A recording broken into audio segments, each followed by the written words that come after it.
हम एमएससी पढ़े हैं, हमको कहिएगा कि मुर्गा जा करके बेचो, जाके आमलेट बना के दो, अंडा दो, मुर्गी दो, मुर्गा दो। कैसन सीएम है महाराज, हमको तो समझ में नहीं आता। अपने मुर्गा बेचेंगे, बेटा से बेचवाएंगे तो हम बेचने के लिए तैयार हैं। बेचवाइए अपने बेटा से आप, हम भी बेचने को तैयार हैं।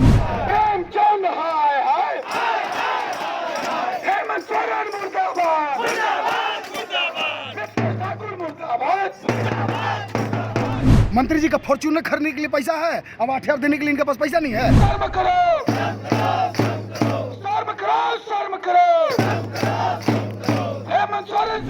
अगर हम अपना हक मांग रहे हैं तो अगर उसको सरकार गलत कहती है तो ऐसी सरकार को जड़ से उखाड़ फेंकने की जरूरत है।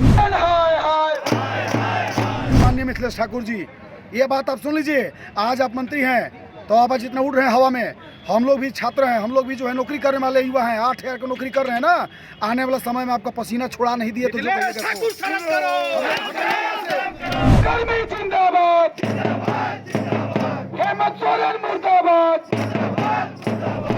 हम एमएससी पढ़े हैं, हमको कहिएगा कि मुर्गा जा करके बेचो, जाके आमलेट बना के दो, अंडा दो, मुर्गी दो, मुर्गा दो। कैसन सीएम है महाराज, हमको तो समझ में नहीं आता। अपने मुर्गा बेचेंगे, बेटा से बेचवाएंगे तो हम बेचने के लिए तैयार हैं। बेचवाइए अपने बेटा से आप, हम भी बेचने को तैयार हैं। अरे पढ़े लिखे आदमी को आप दारू बेचने के लिए करो, मुर्गा बेचने के लिए करो, मुर्गी बेचने के लिए, यार तो तू बेचो ना, हम बेचेंगे। तू राजगद्दी छोड़ो, हम छोड़ रहे हैं। कहा है हम लोग एक मुर्गा मुर्गी बेचेंगे? पढ़ लिख के हमारा माँ बाप का यही बोला था कि कल के डेट में मुर्गा बेचना। अरे बाप हमारा भीखे मांग के पढ़ाया था, तो हमारा ही कहना था कि हम मुर्गा मुर्गी बेचने के लिए नहीं ना पढ़े थे भैया। अरे हम उत्क्रमित मध्य विद्यालय में पढ़े हैं तो नौकरी करने के लिए ना, सम्मानजनक पोस्ट पे नौकरी करने के लिए। मुर्गा मुर्गी बेचने के लिए हम लोग को माँ बाप शिक्षा नहीं दिया था सोच करके। अगर उनके माँ बाप सोच शिक्षा दिए थे तो उनको बोलिए हुआ कि हमारे बगल में बेचे, ठेला लगा, हम ठेला लगा रहे हैं। लेकिन गलत है, इस बात का हम निंदा करते हैं। हम लोगों का नौकरी जब तक यहाँ से क्लियर आश्वासन का लिखित नहीं मिलेगा, हम लोग तब तक कोई भी सदस्य यहाँ से उठने को तैयार नहीं। सर अभी हम लोगों ने सभी हमारे प्रतिनिधिमंडल, सभी हम लोग सदस्य जो है माननीय मंत्री जी के आवास पे गए थे मिलने।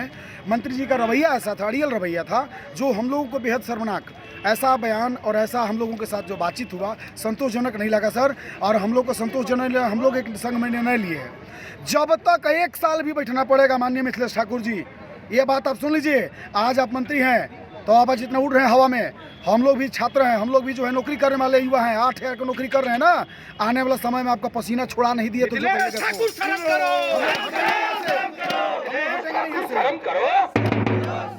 हटेंगे नहीं हम लोग क्या मांग रहे हैं गलत आप बताइए भैया। हम आज 8,000 रुपये की नौकरी करते हैं, आज कंटिन्यू 9 साल से नौकरी कर रहे हैं। 8,000 में अगर 8,000 1 रुपया अगर सरकार से मांग करते हैं तो कहीं ना कहीं हमारी गलती है।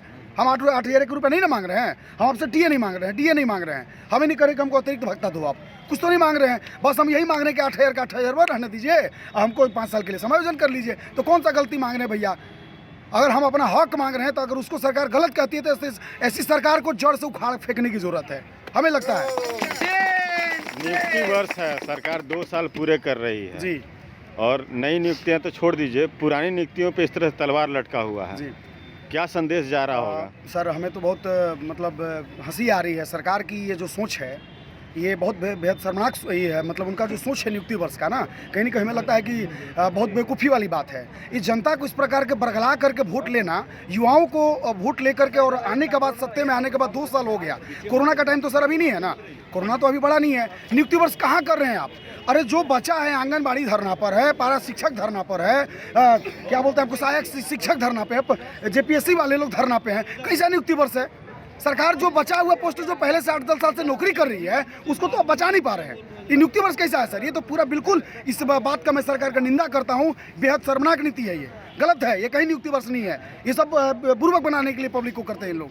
कहीं कुछ नहीं है सर। नियुक्ति वर्ष रहता तो लोग देखिए सब बाल बच्चे परिवार लेकर बैठे हुए हैं। कहाँ नियुक्ति वर्ष है सर? कहाँ पे है? कहीं नहीं लगता हमें एक नियुक्ति वर्ष है। 14 महीने का मानदेय बकाया है। सरकार आने के बाद अभी तक इनको लुटने खजाना अति करने के लिए इनके पास पैसा है?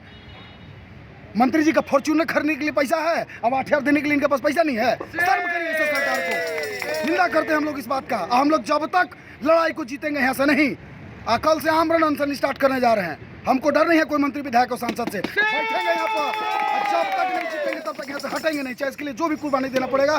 पहले आत्मदाह हम करेंगे, आपको बता दे रहे हैं। जेएमएम की सरकार है, गलत है, नहीं होना चाहिए सर। हम लोग एक अपना अधिकार मांग रहे हैं, शांतिपूर्वक कर रहे हैं। शांतिपूर्वक क्या हम लोग ये कर रहे हैं, गोली चला रहे हैं, मार रहे हैं पुलिस वाले को, सरकार को गाली गलौज कर रहे हैं। हम लोग अपना हक अधिकार, अपना सम्मानजनक, अपना सम्मान पाने के लिए हम लोग अपने इस लड़ाई पे बैठे हुए हैं सर।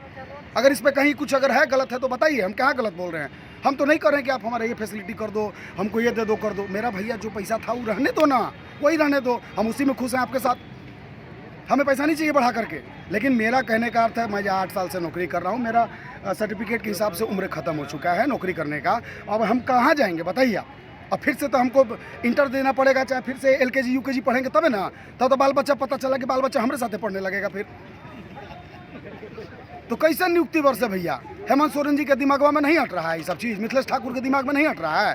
फॉर्च्यूनर खरीदने के लिए कैबिनेट में पास हो गया, अब 8,000 के लिए पास कैबिनेट में नहीं हो पा रहा है। ये गलत है, शर्मनाक है, और इसके निंदा हम लोग करते हैं, पूरा संघ इसका ही करता है, निंदा करता है। सरकार से वार्ता करने के लिए तैयार है, हेमंत सोरेन जी को बैठा दीजिए, उनको बैठा दीजिए। अगर है हिम्मत तो मिथिलेश ठाकुर जी को भी हम चैलेंज करते हैं, उनका जितना नीति है उनके सामने हम अकेला एक पूरे संघ की तरफ से बता रहे हैं कि हम उनसे डिबेट करने के लिए तैयार है। बैठाइए हेमंत सोरेन को इस जगह। नियुक्ति वर्ष मना रहे हैं आप, कैसे नियुक्ति वर्ष? उनका बाल बच्चा पढ़ेगा उत्क्रमित मध्य विद्यालय में, उनका बच्चा 8,000 की नौकरी करेगा। हम गरीब का लेकर तब ना कर रहे हैं। हम ही आपको वोटवा दिया, वोट लेते समय भैया वोट दे दिया आज दे दिली, तो फॉर्च्यूनर था, इरफान तो फलना तो चिलना, ये सब कहाँ से आ गया? हम लोग अपने अधिकार के लिए लड़ रहे हैं। अगर सरकार गलत कह रही है इसको, तो सरकार पगला गई है, पगला गई है। ऐसा सरकार को उखाड़ को फेंक देना चाहिए, झारखंड से बाहरी कर दो। सभी मंत्रियों का ये सब बाहरी IAS IPS को ला करके भर दिए हैं। बिहार आती है, बिहार का है, यूपी का है, मद्रास का, चेन्नई का है, झारखंड का कौन है इसमें? बताइए ना हमको। झारखंड के हित में माननीय हेमंत सोरेन जी का था स्थानीयता को, हम लोग स्थानीय हैं भैया। गढ़वा का झारखंड से बाहरी है कहीं तो बता दीजिए हमको। आवासीय लेकर बैठ जाएंगे। आवास प्रमाण पत्र है, खतियान जो चाहिए उनसे पहले का खतियान हम लोग का घरे का होगा। अब कैसा आपको चाहिए बताइए ना? तो हम लोग यहाँ के गढ़वा के हैं, पलामू के हैं, कोई चतरा का है, कोई सिमडेगा का है। अगर वो सब अगर बाहरी हैं तब कह दीजिए हम लोग बाहरी हैं, फिर बात खत्म है। सरकार नियुक्ति वर्ष गलत साबित कर रही है इसको। अब माननीय आप लोग मीडिया बंधु से हम हाथ जोड़ करके विनती करते हैं, हमें नेतागिरी नहीं करना है। कल आप कह दीजिए, कल हम लोग छोड़ देंगे, लेकिन हम लोग को सम्मानजनक, हम लोग का जो मानदेय था उस पर चाहिए हम लोगों को, और हम लोग को पुनः वही नौकरी चाहिए। हम लोग से दूसरा कोई काम नहीं बन पाएगा। कलम चलाने वाला को कहिए कि जाके झाड़ू मारिए, मिथिलेश ठाकुर जी करे तो नरेगा में समायोजन कर देंगे। तो डोभा कुआं और तालाब खोदवाने का हम लोग का ताकत है, हम लोग वही काम किए हैं कि करेंगे। अरे हम लोग जो है उस पर रहने दो ना, वही रहने दो। और डिबेट करने की बात रह गई तो मिथिलेश ठाकुर जी को बुलाइए, उनका एक संघ का एक सदस्य उनसे डिबेट करने को तैयार है।